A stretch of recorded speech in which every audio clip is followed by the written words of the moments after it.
আজকে ইন্ডিয়ার হার এবং বাংলাদেশের ঈদ, এই সেই ইন্ডিয়া যাদের কারণে আমাদের বিশ্বকাপ খেলা হচ্ছে না।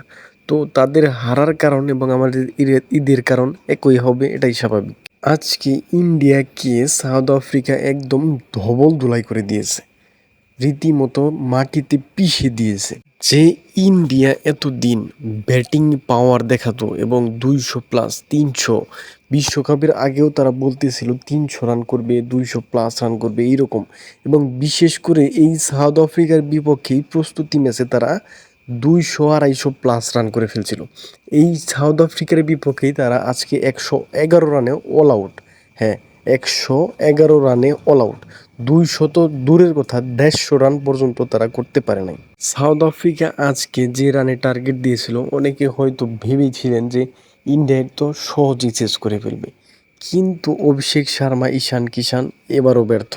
ঈশান কিষান যদিও এর কয়েক ম্যাচ আগে ভালো খেলছে, কিন্তু অভিষেক শর্মা, আমিরের একটা কথার ফল বা একটা কথার প্রভাব তার উপর এত ভারী ফেলছে যে সে স্লোগারের যে একটা কথা বলেছিলেন আমির, সেইটা থেকে তিনি বের হতেই পারতেছেন না, কোনোভাবেই বের হতে পারতেছেন না। এবং রীতিমতো 4টা ম্যাচে যুদ্ধ করেছেন নিজের সাথে এবং চতুর্থ ম্যাচেও তিনি ব্যর্থ।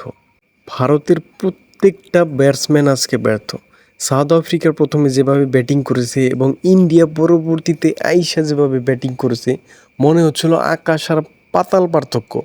সাউথ আফ্রিকা যখন ব্যাটিং করলো মনে হচ্ছে যে ব্যাটিং পিচ এবং এইখানে প্রচুর রান আছে, ইন্ডিয়া এটা সহজেই চেস করে ফেলবে। কিন্তু দ্বিতীয় ইনিংসে যখন ইন্ডিয়া ব্যাটিং করতে নামলো, বিশ্বাস করেন ভাই, মনে হলো এটা একটা বোলিং পিচ।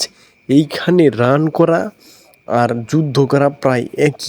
এইখানে কিন্তু রান করতে যে ভারতীয় ব্যাটসম্যানদের যে অবস্থা দেখলাম, তাদের সেমিফাইনালে যাইতে হলে অনেক কষ্ট করতে হবে। এবং আমাদের আজকে ঈদের দিন, সবাইকে ঈদের শুভেচ্ছা।